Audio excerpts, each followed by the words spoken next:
Good evening, thanks for joining me on the first edition of Lynched. Tonight, 3 years on, what's changed? The good, the bad and the downright disgraceful.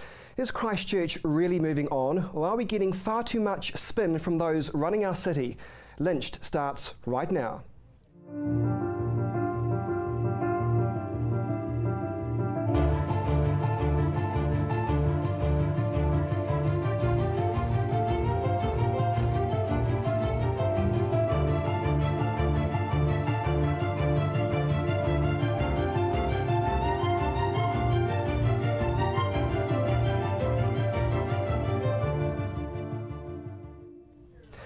Thanks for joining us in this week's Memo to Christchurch. It's hard to believe 3 years on, Christchurch's history has changed forever.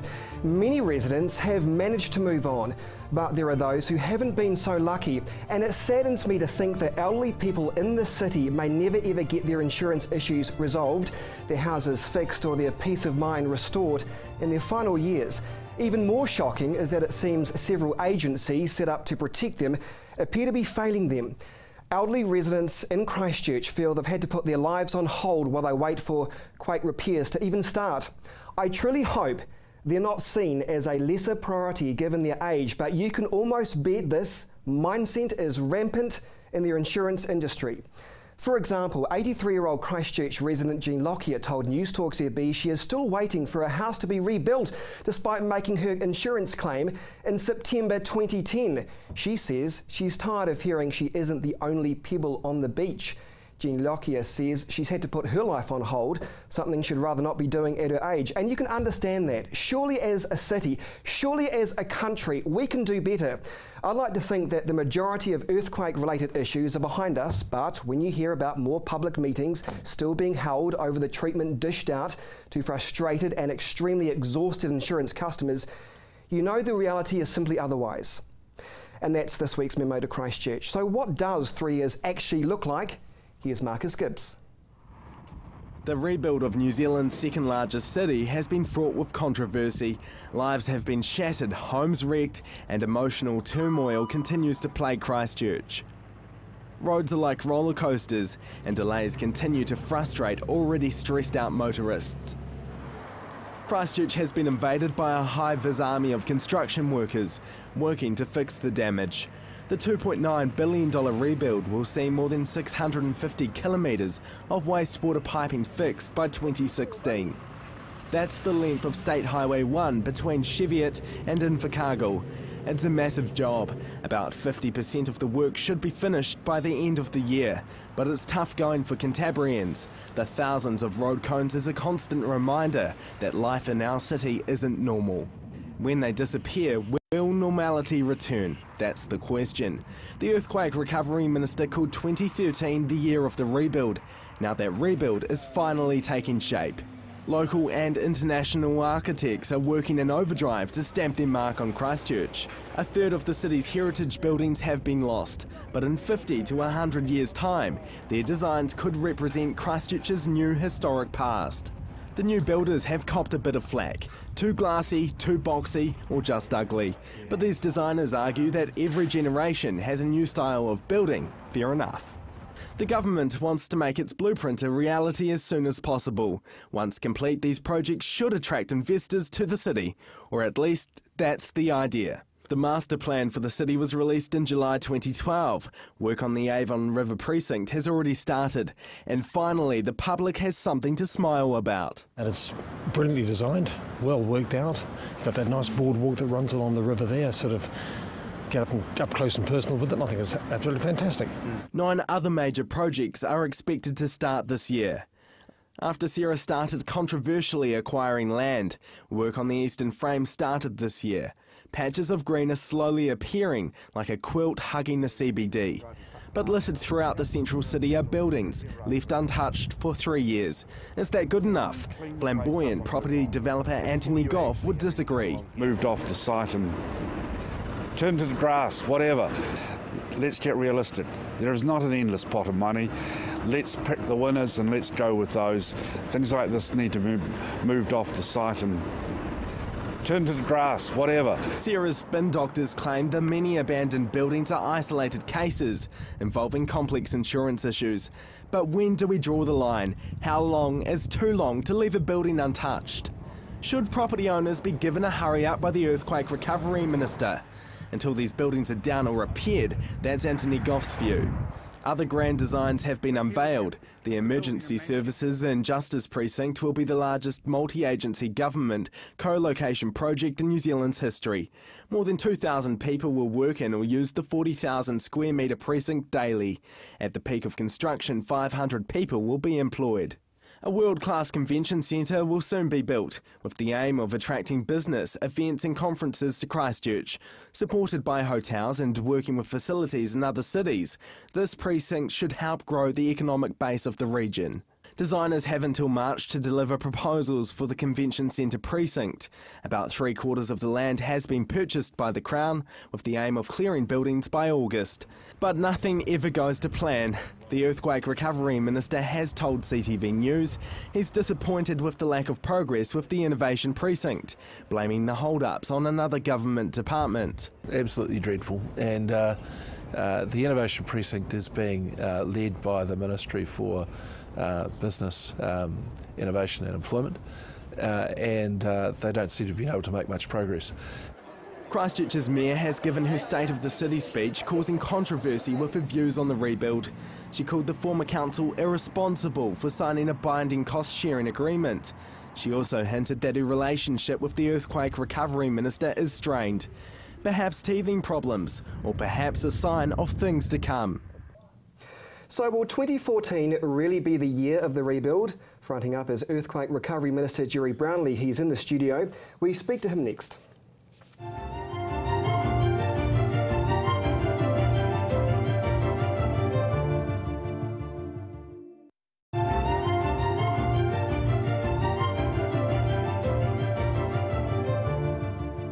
Welcome back. Well, 3 years on, there's still plenty to do in this city and a lot to discuss. And joining me now is Earthquake Recovery Minister Jerry Brownlee. Hello, Minister. Hi. How do you seriously rate progress in this city 3 years on?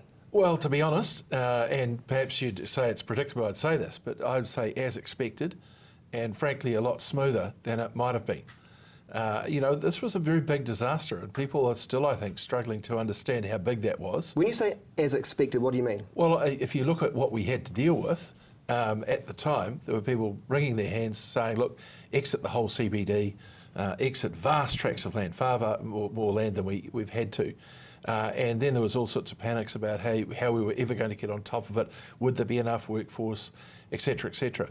So we've just tackled it progressively, looking at big issues, and I know that there are a lot of issues around the sides, but in general, I think we're going extremely well.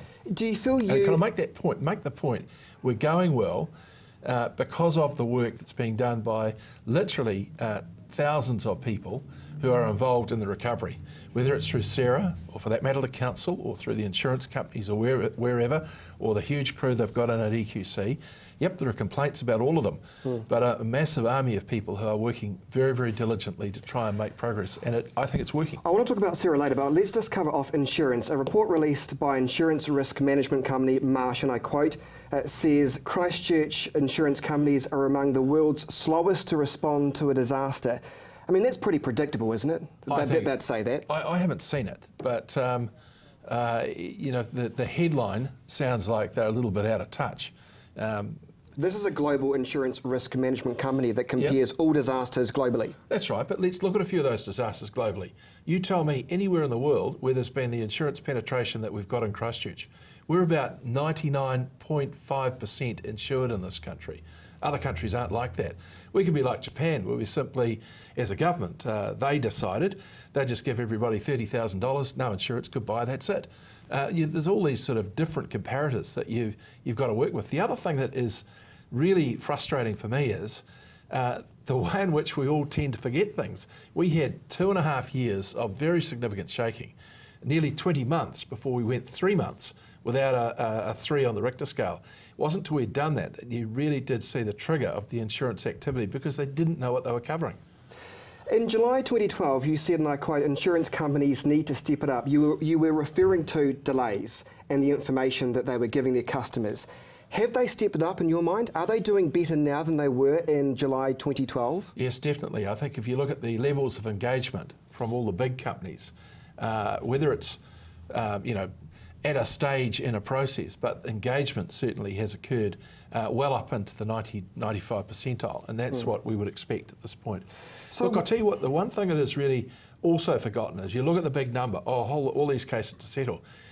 Watching your program tonight, there will be thousands of people out there who are in settlement who have to make pretty big decisions, either about the type of house they're going to rebuild, the type of repair they're going to have, whether or not they even want the same surface on their driveway, all that sort of thing is part of that process, people being able to make choice. And I think sometimes we dismiss that too easily. Do you, though, as Earthquake Recovery Minister, feel you've had the best oversight over the private insurance companies following the quakes, or could you have done better? Well, I've kept in touch with the private insurance companies, very, very regularly from the 7th of September, a few days out, where I gathered them all to have a talk about how we were going to tackle things at that point. I've also been quite active in making sure that the reinsurance companies throughout the world understood what we're doing here, made sure that they were connected to our scientific information and our processes so they could see that we are an insurable proposition. And what should not be forgotten in all this is that post February 22nd, it could easily have been an insurance position that we're not going to offer this insurance anymore. The projection is that we're going to have lots of these earthquakes over the next short while.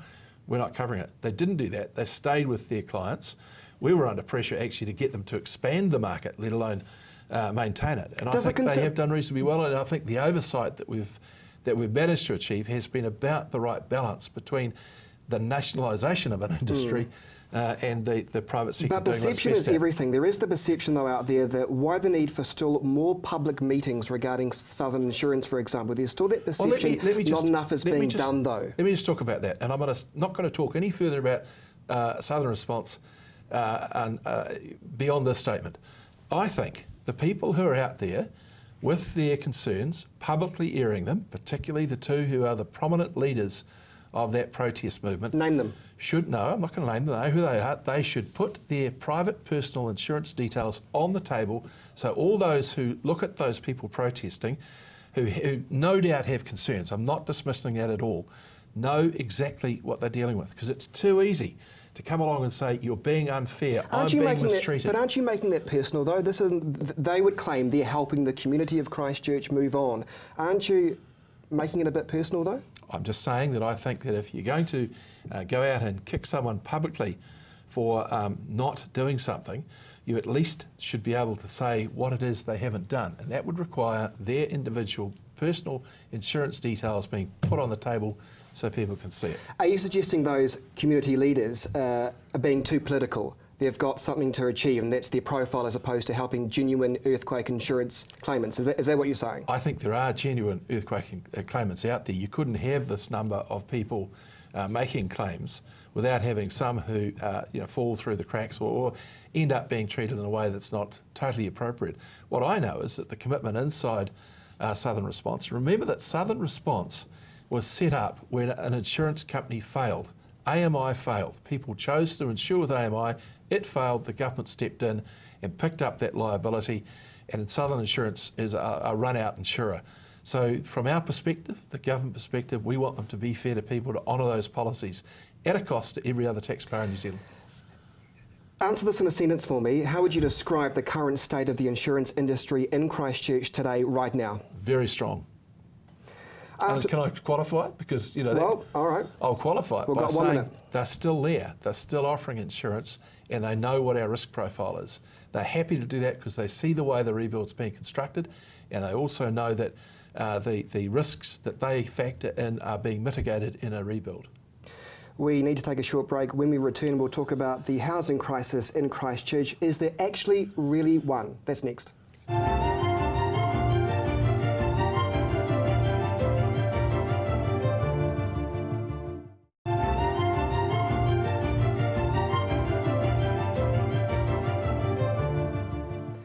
welcome back to Lynched. Earthquake Recovery Minister Jerry Brownlee is back with me. Minister, do you accept we do have a housing crisis in the city? Your colleague Dr Nick Smith calls it a challenge.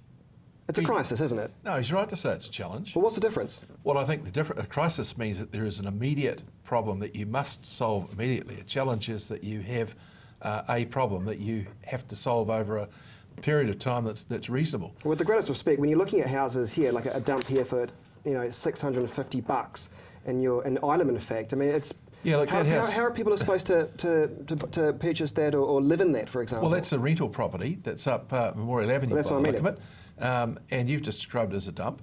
The point I'd make is that no one's actually renting at the moment, otherwise it wouldn't be in the Trade Me 2 rents. Because it's probably too high.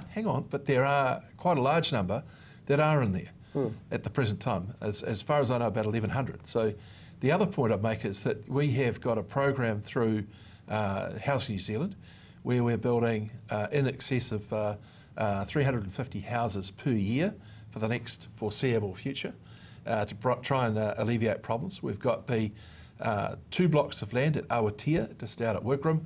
We would expect some 450 affordable homes to be built. Is this near Hornby?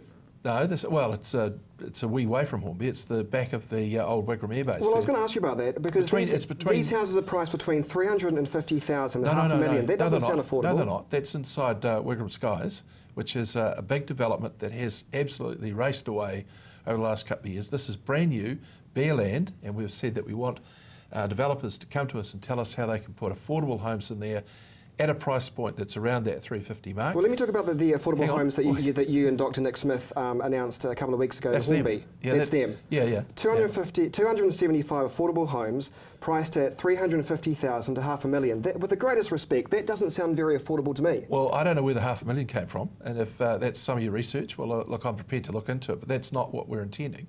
That's what Dr Nick Smith said. Well, okay, I'll accept that, but the point is that we've asked the private sector to come forward and say, look, we've put up the land. It's former New Zealand Transport Agency owned land now. It's available. We want it subdivided. We'd like it done at a density that does allow for those lower prices there without shirking on the quality, I've got to say, which is always a problem with that type of housing. That's not your property by any chance, is it? No, it's not. No, I just thought you seemed to know a lot about it. I thought, is that one of your properties, Minister? No, you that said you've got for rent. It's Ireland Electorate, and I. But you know it. I know the places in my electorate. I'm pretty sure that's you're not having me on. That's not yours. No, of course not. No. Good. Just making sure. Does it though? Where is it, and what do they want to sell for it? Well, no, it's only yeah, I bet. Does it concern you though, Minister, to hear stories about elderly people in this city still doing it tough? They can't find appropriate accommodation. We've got a very, very big unit inside Sarah that is dedicated to trying to help people in those circumstances. And it does work with NGOs as well as agencies of state to try and place people wherever possible. There's been actually a couple of high-profile cases that I'm not going to go into where they have remained high-profile even though there had been perfectly reasonable solutions put to people. Sometimes you get that. I want to talk about Leanne Dalzell's speech last week, the State of the City, because it's interesting, and I know you love it. She didn't hold back in her speech, did she? I think the biggest problem with it was the attack on the people who are doing so much to try and help. Well, hang on, wait a minute. She's made a point, and I quote. She said she's concerned the pending financial report will paint a dire picture for the council. If that is the case, Minister, how are we supposed to afford the anchor projects? Put up the rent? Put up the rates? Or sell the assets, or ask you for more money? What is the answer? Well, you've just defined a problem and come up with a range of solutions without actually knowing whether or not that is the problem. And I think we should wait for Koromintha to report. They've also got another reporting house in there looking at what the state of their whole asset base is as well. So I think there's a big picture that Leanne is trying to get hold of, which is not an unreasonable thing. And this is what really has annoyed me about the last couple of days. When we put together the cost-sharing agreement, there was pressure, huge pressure, get on with it, do things. We had to work with the previous council. I don't think they have done a bad job. I think they did do the exercise they did. It took a long time, given that we've actually had, for example, the biggest chunk of the cost-sharing is the street works, the skirt program, the 3 waters and the carriageway. That's gone on ahead of actually agreeing where the payments were, and the government has stumped up with the money as it's been called for. But that's the biggest chunk of it. I don't think they've got that wrong. Some of the other stuff, it's best guess. Some of them might be actually overestimated. Well, let's say the best guess estimate is the worst case scenario, and that the council doesn't, or the council thinks it can't afford the anchor projects. Are you going to show any flexibility at all in this? Well, you're asking me to agree that there is a problem when at the moment there is no evidence that there is. The Mayor is indicating there's going to be a problem, so she said to me on the radio she doesn't want to over-exaggerate or underplay the problem in the city. She says it's pretty bad. Well, Council's got no money. I'm disappointed to hear that, because I've made a great deal of effort to get alongside the new council. The Christchurch residents changed that council very substantially, and I think all the difficulties that we've had in the past need to be put aside. I've wanted to do that for a long time. I've made real efforts to talk with the council about a range of issues. That at the moment has not been put on the table other than through the newspaper. And I think if we're going to have all this transparency and holding hands and the big love fest and everything else, don't do it through the newspaper, because it won't work and it doesn't serve the ratepayers well at all. Well, I was going to ask you about that. She said, and I quote, she still doesn't feel that the council has forged a partnership with the government needed to achieve real progress. Had she expressed any of this concern to you prior to giving that speech? Well, I think there's 2 points there. I'd like to talk about the last bit, last of all. The suggestion there's no partnership is a complete nonsense. You know, we have vast tracts of the city where residential occupation is no longer desirable. So the government has bought those homes to allow people to move on. We're still paying the rates on that property at full value. We've come to the party on the SCIRT program as first funder and guarantor all the way through, no questions asked, we're in there. We've run the EQC program at an expense of about $7 billion over what it can fund itself. In addition to that, we've picked up Southern Response as the AMI default insurer when AMI fell over, and in many countries, governments would have said, that's unfortunate, you're on your own. So I don't think we've been anything other than a good partner to the people of Christchurch and also to the City Council over the last few years. I think it's too easy just for people to pick out little bits and say this is a problem, this is symptomatic of the whole situation. It's far from it. Earthquake Recovery Minister, appreciate your time this evening. Thank you. Far too short. I know. Well, we didn't even cover off Sarah. We'll have you back next week. What a success story. Oh, really? I believe so. Yeah. Tell me how else would you have done it? You were joking me. How else would you have done it? Sorry, don't choke on your own opinions. That is next week. Don't choke on my own opinions. Well, you are paid for. We've got to go. So what do you make of what the Minister had to say? Post your feedback now on our Facebook page, facebook.com/LynchedNZ. It's a shame more people don't see this. Be quiet, please. Finally tonight, the consultancy industry is alive and well at the council, isn't it?